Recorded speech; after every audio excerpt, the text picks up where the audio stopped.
Welcome back to episode 6 of Sam Talks Cars, where I basically go through the comments from the previous episode and discuss it with the automotive community on the channel. So yeah, let's get straight into this, and feel free to comment in today's video and I'll talk to them in the next episode of Sam Talks Cars. But let's talk about the comments from the previous episode.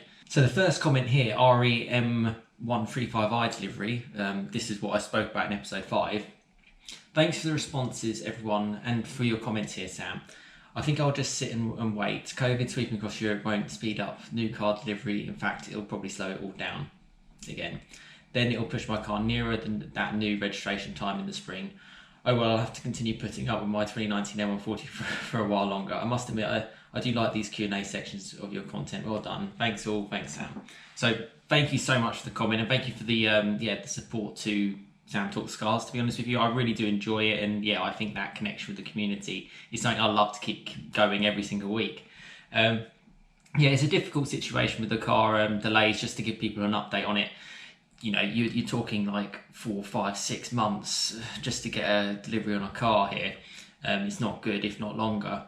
Yeah, you're in an M140. That's a fantastic car, very, very special. Yeah, wait it out. Sounds like the best thing to do.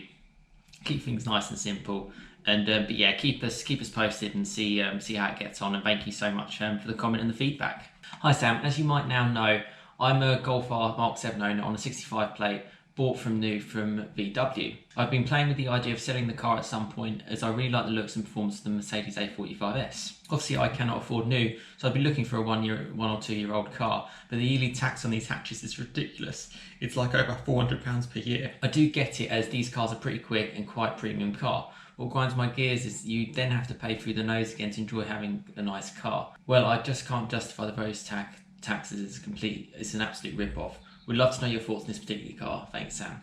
So thank you so much for the comment. And actually, I can give you quite good insight actually on the Mercedes stuff. And you know, I get it, because like you're sitting in your Mark 7 Golf R, and you know, maybe try something new. And an A45S is definitely that huge step up. It's RS3 style level. And I actually think you're thinking along the right lines. A 1 or 2 year old A45S is certainly something I've kept my eye on. Now, I was actually at Mercedes-Benz World a couple of days ago, driving a C63S round track and driving an AMG GT Night Edition, which I would have done reviews on by now on the channel, so check those out if you're interested.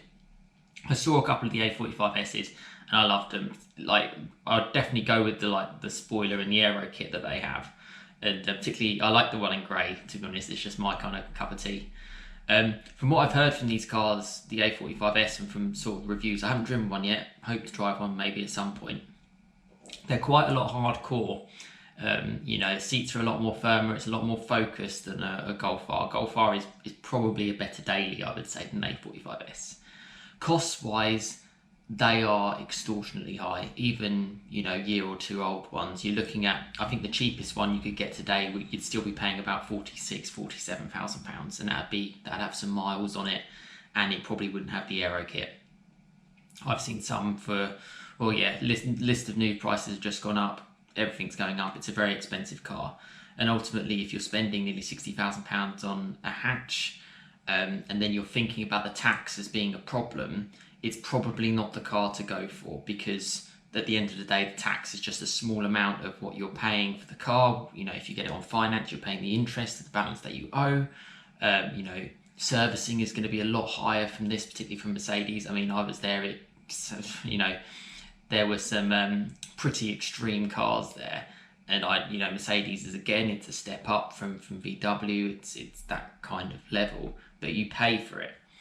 The tax does kind of get me, and it's only going up. I like paying 155 quid or whatever I do for my Golf R. That suits me quite nicely, and I'll spend the savings on doing track days and doing experiences.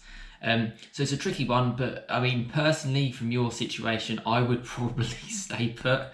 I know it's sort of like a boring thing to say, but that doesn't mean an A45S can't be an aspiration or a dream to kind of go for. I've always used cars sort of like throughout my sort of career and stuff like that to kind of push me going. Ever since I sort of finished my degree at university, I was like, this car, it was actually a Fiesta ST. I had it on sort of like my desktop background. I'll get it, you know, worked a year once I graduated, managed to buy that car, really, really loved it, had it for 4 years, enjoyed it, miss it today. And then I had sort of like the Golf R in mind and Focus RS and stuff like that. Managed to get into a Golf R, absolutely fantastic, absolutely love it. And to be honest with you, I don't really see myself getting rid of it, but I do still have other car aspirations in my head. So yeah, hopefully that answers your question. Probably stay put. Try one out. Try one out at Mercedes. That would be the one thing that I would definitely say. Get a feel for it yourself and go from there. But yeah, very special cars, and yeah, again, the whole can do everything kind of thing. It's up there with the best of them, and a proper serious piece of kit as well. But yeah, thank you so much for the comment. Next comment. Hi Sam, was talking to you about a Mark 8 Plus Sport I had on order back in June 2021. It was getting worse and worse, and the last update was late June 2022. In the end, I pulled the plug and bought a cancelled in-stock new BMW 128 Ti. It had good reviews, and I'm finding it really good fun. Lovely interior. If you want to give me a shout as I drive south through Northumberland, enjoy the trip home. If not. Oh, right, yeah, so this was obviously back when I was, thank you for the comment, this was obviously back when I was up in Scotland, so yeah, I'm obviously back. Oh, BMW 128 Ti, yeah, that'd be really cool to try. That was like, I've heard interesting things about it in terms of it competing with sort of like a stock base Mark 8 GTI, which I have scheduled in with a subscriber to drive next month, so I'm looking forward to that. Yeah, that'd be really, really cool to try. I always say go via email or Instagram DM, all links in the description. Comments, as much as I love replying to them and stuff, you know, it's very easy to lose track, let's be honest. So yeah, if you want to organise, you know, if you're happy to organise something, you know, we'll set a date, and yeah, for sure I'll try that. I see you've had like comments as well from other people, which I have to say is fantastic. I noticed it quite a lot in the last episode as well. Just help people out, that's kind of what it's all about. And yeah, it's really, really good to see that in part of the channel. But yeah, glad you're enjoying the 128 Ti.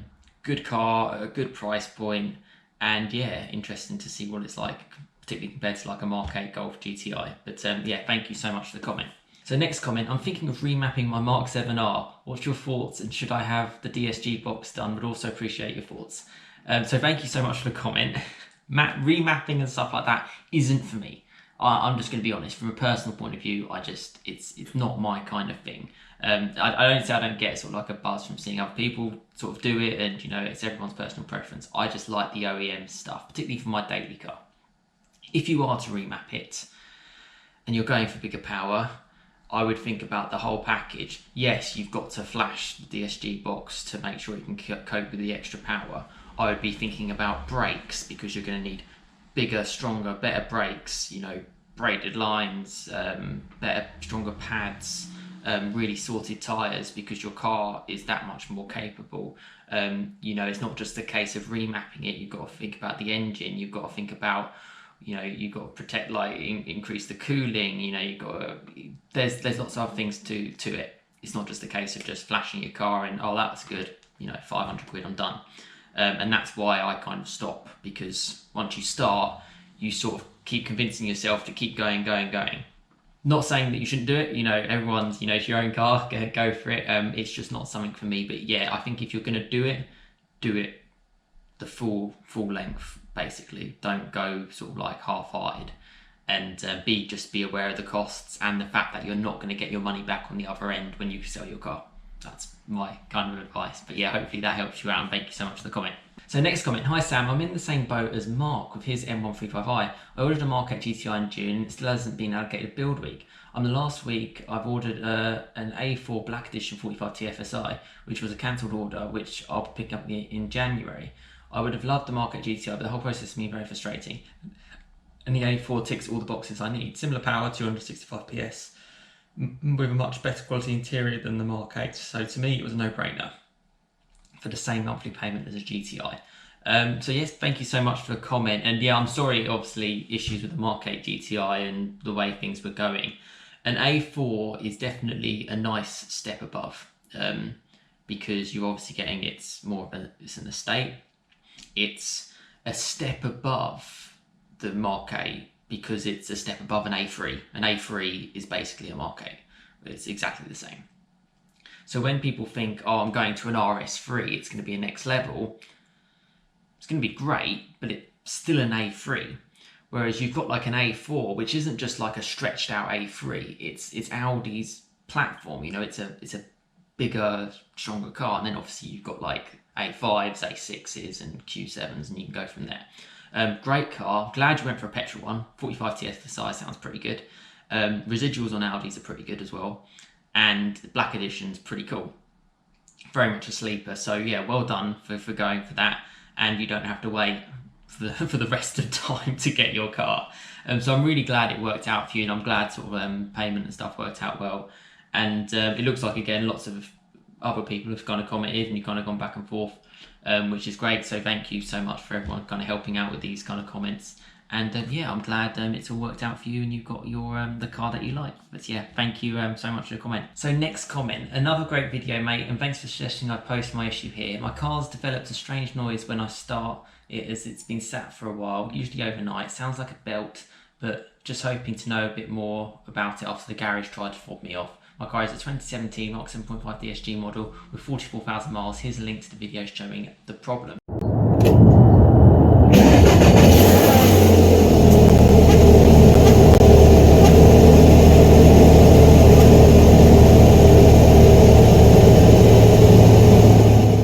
So thank you for the comment, and yeah, I did see your comment in another video, and I thought that you guys might be able to help out as well. I have listened to the video, and I'd recommend if people wanted to listen to the video as well to give their opinion. I'll leave it in sort of like in like the pinned comment or whatever of this video, so people can check it out. It's first thing I would say. I mean, you've already done it. You've checked with the garage. Check with a few other garages as well. I think that would be the main thing. There definitely sounds something slightly different to what I've heard from Golf R's before. For example, when I got my clutch, had my clutch issue with the over revving, all of you guys helped me out so much. And as much as I value your opinion massively, I still went through all the garages as well, just to kind of get that clarity on it all, just to be safe, particularly when you're spending quite a lot of money. So I'd recommend try different garages as well, for one thing. I don't know what it could be, but it shouldn't. It sounds really odd, like something's rubbing against something. So I'm not 100% sure. Maybe my viewers might be able to know. If you do know, yeah, just reply to my pinned comment, which will have the link to this video in, and yeah, we'll discuss it in the next episode, see if we can help people out. But yeah, thanks for posting, and hopefully you can get it all sorted, and hopefully it's not too much of a problem. But yeah, thank you so much for the comment. So yeah, there we go. That's all the comments from Sam Talks Cars. So I hope you have a fantastic rest of your year, because this is the last episode of 2021, I believe. So the next one will be in 2022. Please comment below. Yeah, and we'll keep this going, and we'll discuss it in the next episode. But yeah, I hope you enjoyed it. Give this video a like. That's the best way to kind of keep pushing it out there. That's really all it is. Just helping out in the community, and yeah, to obviously check out other content that I've got coming up on the channel. Thank you so much for commenting, and yeah, cheers guys.